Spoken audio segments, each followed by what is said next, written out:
Welcome back to BVarsity Live Super Show. We've had our first little glitch. It's pretty amazing. You ask 24 coaches to come in at a certain time, and the first we were 17 for 17.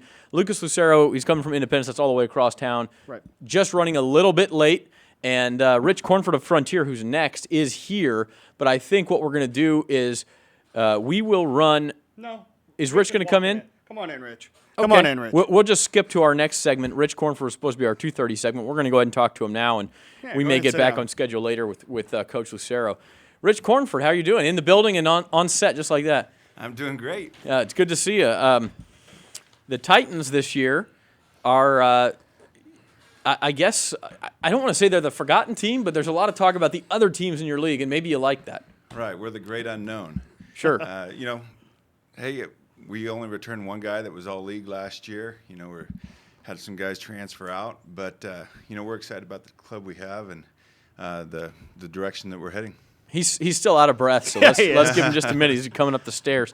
Now Frontier, people forget, 3 years ago you guys won the SWYL. Yeah. That was not that long ago. And I think the blueprint for that team, which was big guys up front, a running game, and a capable quarterback, remains the same. Is that right? I mean, that's the way you like to play if you can. Right. If we're going to compete, we need to be able to dominate up front because we're not going to win many track meets. Sure. And that's how you were able to do things. And even last year, you finished 5 and 6, but gosh, you had Bakersfield High right there. You played some other really good teams tough. You played Centennial really tough. You beat Stockdale pretty handily. And really the only team in the league that handled you was Liberty, I think. And outside of that, you were right there in a lot of games. Did you feel like even though end results disappointing, we weren't that far off? We weren't that far off, but that's the SWYL. Sure. It comes down to a bounce here or there, a call here or there, or somebody making a great play. And, in a couple of those games, we just fell a little bit short. Well, tell us a little bit about the guys you do have coming back. I know there's some new names out there, and you lost some guys. Isaiah Sharp, who came in, transferred last year, he's gone. Brady Serta transferred out. So it's going to be a new crew, but who sticks out to you so far in August? Well, it's nice to have a returning quarterback and Greg Youngblood coming back, and he's a big, strong kid that runs well, throws well, is a great leader. I think the other kids on the team really respect him. He's got a lot of enthusiasm for the game. And he's only a junior, correct? He's only going to be a junior, yeah. So that's nice that we have him. He's got wheels, man. He booked it down the field a few times for you last year. Yeah, and he's even faster this year. He ran track for us last year right.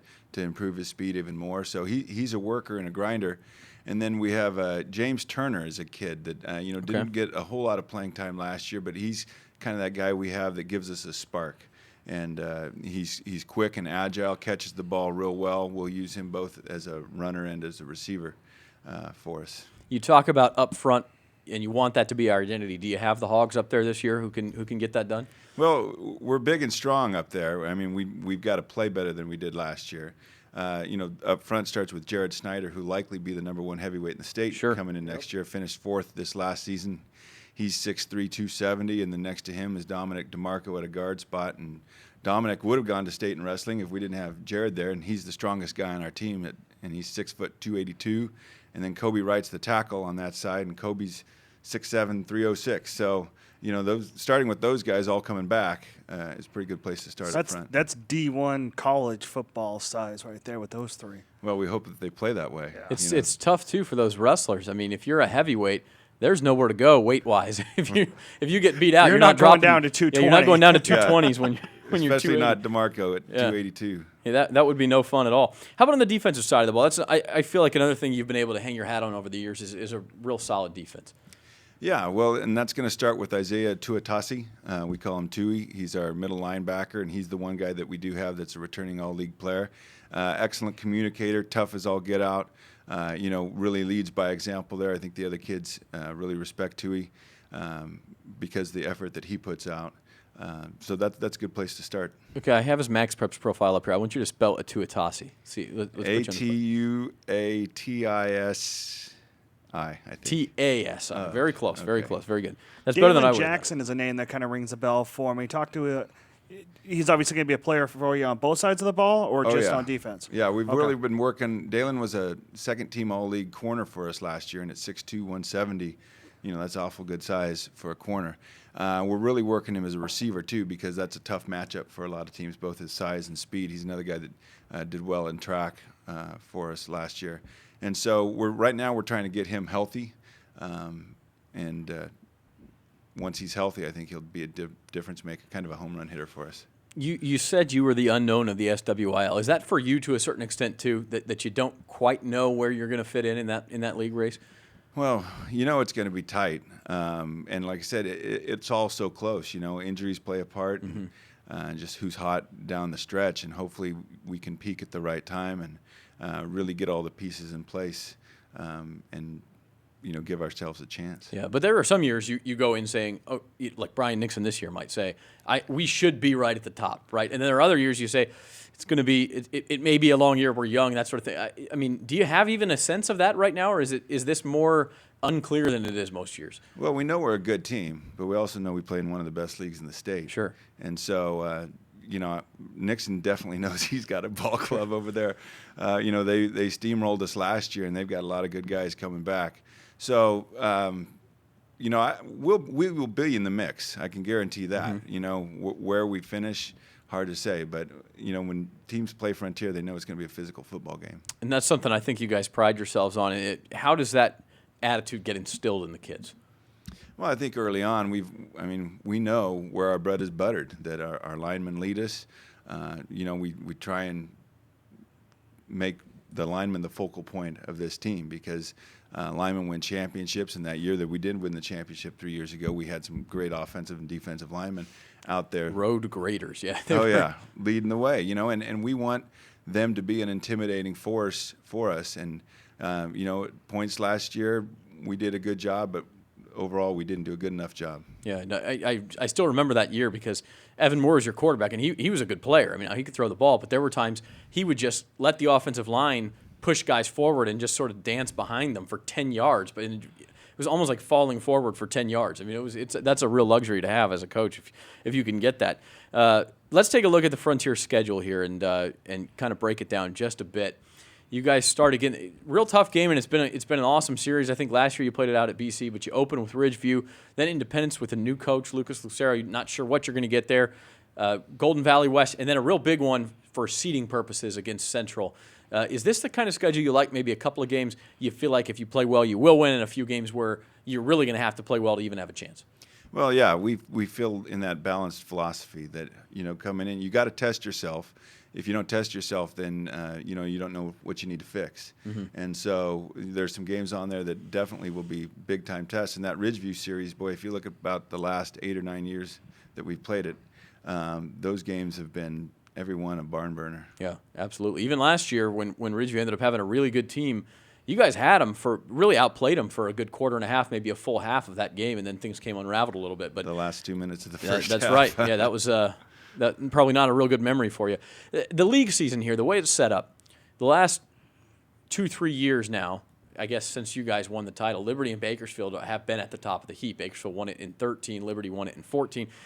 You get them right away. Do you like that, to where you're not beat up at the end of the deal, or is it a thing where you'd like to build to that sort of a gauntlet? It doesn't really matter, to be honest with you. You're going to face them when you face them. You hope to be healthy when you enter league play. That's a big thing. Ideally, we'd love to have a bye before league play started.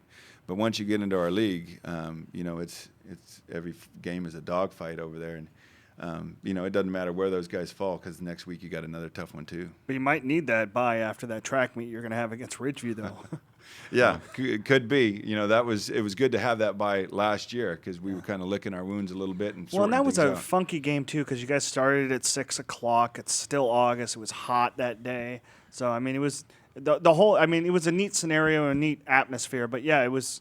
There was a lot of dogfight in that game too. If I remember that night, Marcus Bruce lost his lunch. I do remember that. I think that's a memory we could probably just keep in the shelf there. Rich, before we let you go, again, you won a league title 3 years ago, like you said, in one of the better leagues in the state. And then the last couple of years, you haven't been where you wanted to be. In your eyes, what is the state of Frontier football going into the 15 season? Well, I mean, to be honest with you, it's been a little discouraging that we've lost kids to transferring out and other kids haven't decided to play football. I think we treat kids well and work real hard. We have high expectations. I'd like to say that we're on the upswing, but this season could really be a decider on if we're heading in the right direction or not. We've had 2 losing seasons in a row, and that's the first time in my career, at least, that's happened. And you never work harder than in those times, and we're trying to work hard to right the ship. We think we got good kids. We don't have a lot of depth, but I think if we can stay healthy, then we'll have a lot of fun playing football this year. How long have you felt that this will be sort of that fork in the road season? Was that immediately after last year, when last year ends, you say, man, this is now 2 disappointments in a row. This cannot happen again next year, or did it develop over the offseason, that feeling? Well, last year's group had some good players in it. Sharp had transferred in, and that certainly helped. But that group had never had a winning season from their freshman year up. So we knew that it could be a bit of a struggle and that we were going to be young.